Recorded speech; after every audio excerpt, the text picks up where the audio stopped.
Today I am going to see a recruiter for the Air National Guard. Probably not bringing y'all along for the actual appointment, but I'm driving all the way to Delaware. This is specifically dedicated to experience how I feel. So I have done all my preparation. I made sure that I sent everything over. I'm also going to bring hard copies. I'm making sure I leave at a certain time, that I'm not late. Other than that, like, I'm just really excited to finally get my questions answered. Really want to give me some clarification about how I can move forward. I'll probably update y'all when I get out of the recruiting office.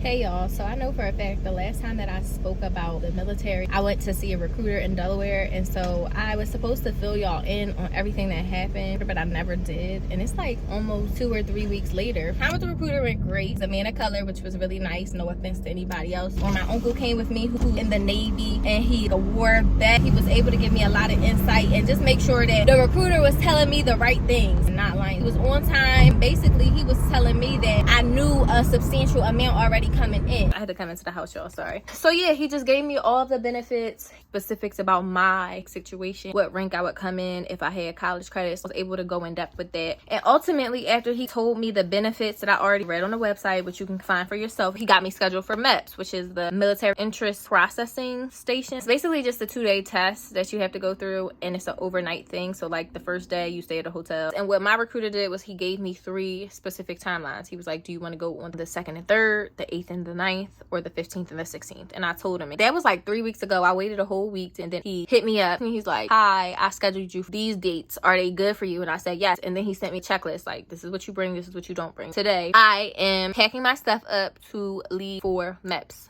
Okay, y'all, first thing I'm gonna show y'all is the shirts. I had this collared button down, and then I had, this is like a ribbed long sleeve shirt. I have to mention that because plain white t-shirts are prohibited. They don't want you wearing any underwear besides full coverage underwear, and as far as bras, they don't want you wearing any sports bras. See how my back is pretty showing, and in a regular bra even less shows. Then for pants, I have jeans for one day and a linen khaki. They ask that you wear socks both days. And then on toiletries, edge control for my girls who get it. And then I have my glasses because I'm gonna want to have them with me for exams. I also have my social security card in there, which I'm not going to show for security purposes. And for shoes, my Nike.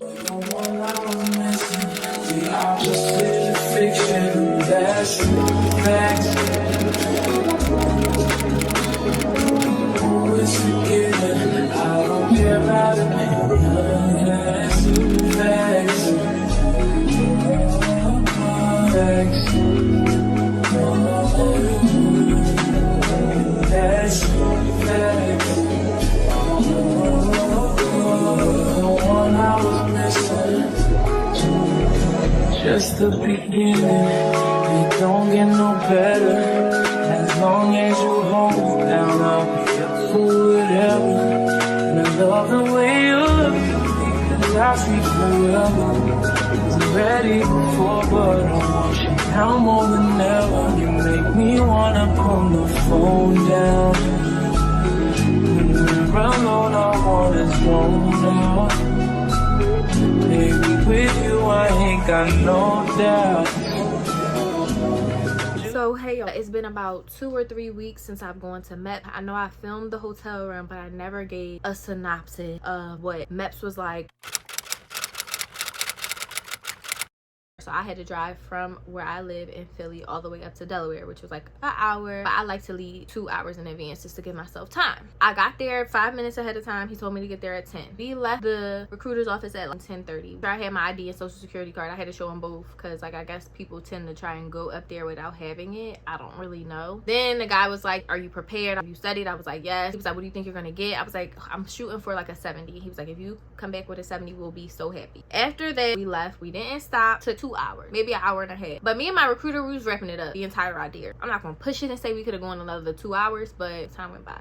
I had no idea what I was going into, but once we pulled up, my recruiter basically gave me a rundown. He was like, you're going to take the ASVAB today. They're going to take you to the hotel. It's free dinner. It's free breakfast. You're going to wake up bright and early tomorrow morning and get the medical part of the situation and then be good. He said if you pass everything with flying colors, crush the ASVAB, you don't have any problems with your doctor's requirements, then we could talk job once you get back. A week before I left, he told me everything that I could wear and couldn't wear. He said no white t-shirt. That day I had a white ribbed long sleeve shirt, so I thought that would be acceptable, but because it was white, it still wasn't acceptable. He wound up thankfully getting me another t-shirt once we got there. My experience as far as their attitudes were not bad. When I got there, they're just very direct. It's not like a chill environment at all. It's work times 10. Make sure you're listening, and they can yell at you. Like, this is not, you can't no foul, no ULP, go report your supervisor. It's none of that there. I went upstairs, got in line to take my ASVAB, and when we got up there, this older white man, honestly he looked like he was out of a Harry Potter book. He was just like, go to the bathroom, stand here, I'll be back in a second to help y'all. We wound up waiting in that line for like 15-20 minutes, which honestly that felt the longest because I wasn't doing this. Like, just standing there, not wanting to talk because you don't want to disturb the people in the test room, you don't want to get yelled at, but also just wanting to get the test process over. So that's where my mental was with it. And the test room is cold, but me, I prefer discomfort when I'm getting things done. I think that's a good idea because it keeps your brain alert. That's my personal opinion. I was grateful that the room temperature wasn't comfortable, because if it was comfortable, it would have been way more relaxed. You know how when something cold hits you, everything in your body is very focused. So that's how the test center room was. I feel like the test took me 2 hours, give or take. It wasn't that bad, but I was also studying for it a month. I wasn't stressing about anything. I had people praying for me before I left, and God showed up, because I'm gonna tell you what score I got. He was like, you gonna get your test scores tomorrow. But as soon as I got out the test, my recruiter texted me. He's like, you got an 81, crushed it, call me when you get to the hotel. I think I wound up waiting another hour. After we got done the test, after the first hour, people downstairs at the front desk was like, y'all can have your phones and stuff, just no taking pictures. There was a girl who was sitting in that same room with nothing since the time I got there, and she was still sitting there, no phones, no nothing, when I got down there after taking the test at like 2:30. And we were waiting because the people who were leaving on the same bus to go to the hotel with us was not done their test. Finally, they came down, the bus was outside, we got on the bus, we got briefed about what we could do at the hotel, what we couldn't do at the hotel. That ride was like 40 minutes, and I'm hungry, y'all. I haven't eaten since 10 a.m. So we get there, it was around 6 p.m. We went to this like army room. We found out later that a vet donated money to create a room in the hotel specifically for vets. He wanted to give back. Xbox, Wii, PlayStation, it was a lit room. She was like, it's 6 p.m. dinner is done at 8. Take this card to find your dinner, go find your room. Y'all gotta meet me back here at 8:25. I immediately found the people who knew where to find the food. So my roommate was a girl though, and I didn't meet her till after I met the guys who I went to go eat dinner with. The food was chicken, potatoes, rice, and they gave you a cookie. I have to give it like a 6.5 out of 10. It wasn't like no crazy cooking. It wasn't bad at all either. Wound up going to the meeting, which the meeting was just a brief about, again, what we could not do in the hotel, what time we had to wake up. Then we got dismissed to go to bed. I believe 10 o'clock was curfew. We got to the room, we just talking. What's really nice about her that she's been here before 3 times. She's a pro at this point. Went first, like I was there. They made her come back for some paperwork, and she still had to leave and then come back another time to be sworn in, or officially, this is the date you're shipping out. So I'm like leaning on her for every piece of advice I can get. Got up the next morning, 3:45 a.m. I was like, I cannot believe that I'm up at 3:45 a.m. She was laughing when I said that, because she was like, literally every time I've been here, my roommate has been like, I can't believe I'm up at 3:45 a.m. We got to breakfast, ate breakfast, and the breakfast wasn't bad. The breakfast I would probably get like a 7.5. The eggs was not the best. The sausage was lit, and they were breakfast potatoes, and I feel like they had orange juice. Pro tip from that, drink not too much to the point where like you have to pee yourself, but drink enough where you know that your bladder is almost full, because they do make you pee in a cup. And one of the girls who was in our section, she was like, I can't go. After breakfast, they make us stand in the line to get on the bus. When we stood in the line, this man gave us all a speech. He's like, I'm not trying to intimidate you, but be careful, this is nothing to play with. I'm like, okay. Usually when people say I'm not trying to sentence, they have already done sentence. I will say at the hotel it was really cool. I got to talk to a lot of different people, and these were people who were going to the physical with me the next day. It was nice to have that repertoire, because the next day we could talk. We board the bus, take that 40-minute ride back to the building that we were at, give them our phones again. They're very direct. Again, this is the physical part I'm at. So yesterday was the ASVAB, very clean, straight to the point. You literally go upstairs, take your test, come back down. This, you were going to different rooms, and you better be paying attention when they tell you where to go, because if you get lost, it's on you. Like, you're gonna be looking crazy. When people make these videos and they say use these, use these. We're all standing outside. They have a military man. He's in full uniform, and he's very chill. Does anybody have any weapons? Anybody have any piercing? Anybody have any shirt words? Anything that says derogatory? Then he goes into this rant about the FU shirt. By the middle of the day, I understood. It was yes, sir. Yes, ma'am. I said yes, sir. To one lady, though, I was so nervous. Put all our bags down. Then they split us up into people who were shipping and going away to boot camp versus people who were just getting their physical. I didn't ship out, so I can't speak to their process. But I know at that point, we got separated. Then we began all of our tests. We took a blood tests first. We took a hearing test. We took a sight test. We took a breathalyzer, a urine test. And then we sat in a room with a doctor one-on-one and talked to the doctor for 20 minutes. Now, this is the part where the sentence goes. It is the recruiter's job to get you into the Air Force. It is the MEPS doctor's job to get you out of the Air Force. By this, I mean, I'm sure you've heard it, especially if you're clicking on this video, you probably thought about joining the military. What you say to the MEPS doctors is extremely important because they can disqualify you for anything. In fact, remember my roommate that I was telling y'all about? She had to come back second time because the doctor required her to bring some paperwork. That is what happened with me. I will say I feel like they do try to trick you. I was really honest. There's nothing wrong with me apart from me having vitiligo, but that's literally skin. She said to me, you wrote nothing down. It was very lawyer-like. I see you have vitiligo here. Yes. Yes, you do. She's like, I'm just gonna write that down. She was like, you also said you had nothing in, but I see here in your chart that you have so-and-so. Can you tell me about that? I didn't even know what the actual term meant because my doctor writes those notes. I'm like, can you explain? And it'll ring a bell with me because based off of just what I don't recall. So she explained it and I said, oh, okay. Well, my doctor said that it's not a risk unless and maybe until I'm ready to have children. She's like, okay, well, I believe you, but we're gonna get some paperwork requested and get you right on your way. She was trying, very much looking for something. That's where I am in the process now, currently waiting for MEPS to get back to me because I had to send my paperwork and my whole file chart from that doctor. Other than that, I would say if it's anything recent, really sit down before you go, because if I would have had that paperwork in ahead of time and just had it with me, I probably would be qualified, ready to talk job. Other than that, I probably would rate my MEPS experience like an 8 out of 10. Yeah, I will see y'all in the next part of this video, which I don't know will be a week from now, 2 weeks from now, I don't know. This is the fragrance of the day.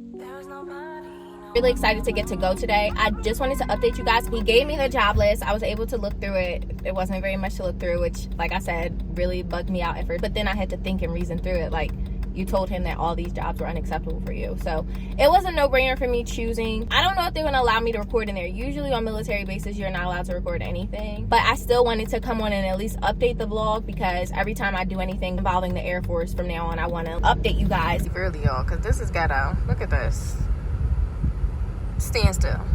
I'm done at the, first off, let me turn my car off and stop acting like I'm rich. I'm done at the job viewing. Really excited. There was nothing really he said that I didn't already know, which is good. He basically just gave me all the benefits of it, which I already knew thanks to my uncle. So it wasn't like anything new. I didn't really have to come, but I'm always grateful for my recruiter. And apparently the supervisor wanted to meet me personally. So I'm even gonna get his phone number from my recruiter so that I'll have that. And like any other questions that I might have, I'll be able to ask him, which is really nice. So I'm really excited. My enlistment date is September 13th at 10 a.m. Probably will wind up bringing my family with me depending on what they're doing at the time. I'm ready for this experience. I'm ready for the vibes. I'm so ready.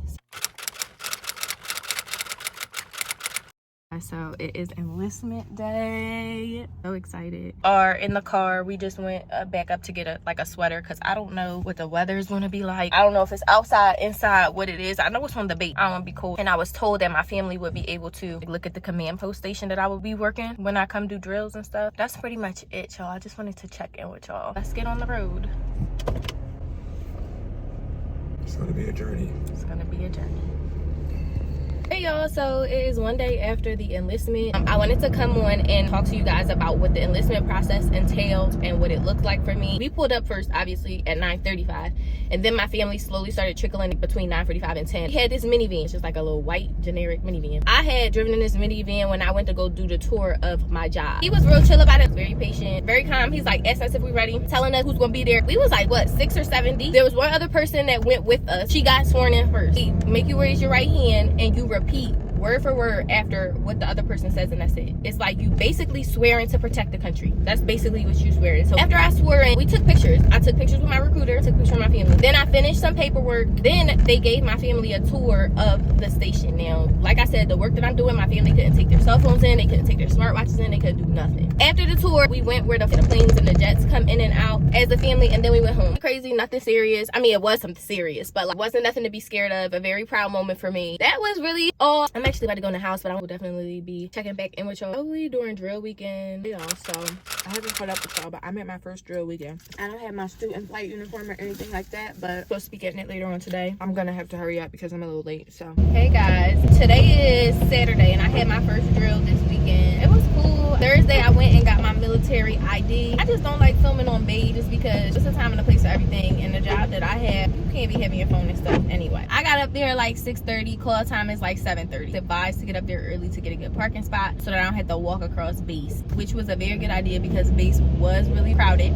Base goes from being like 200 people, if that, to like 1,200 people on drill weekend, and it's rainy. To me, what's the extra 30 minutes to an hour going to hurt? On the paper it says that we don't get out till 4:30, but I'm hearing that sometimes it'll be earlier, like 3. Today it's like 1 o'clock and I'm already on my way home. Let me go through the day for what it was. 7:30 hit, we walked over and captain gave the announcement. Everybody was in the room. People who had to go take a random urine, like basically all the morning announcements of what's been going on to update everybody throughout the month. That was like a half an hour. Then we went back to our station. Can't really do much because I'm not trained yet. And then we went to lunch, which lunch today was either a meatball sub or pulled barbecue chicken, mashed potatoes, mixed vegetables. Always have a salad bar, and they had soup. Salad and soup is what I ate, so it was a nice variety of stuff. They had my favorite chips, and they also had some plain Doritos. That's basically how the day went. Technically, I'm still onboarding. I'm not like a full member of the team yet, so for me, I just didn't have much to do. So after we came back from lunch, it was just like, you can go home. So that's how the first day went.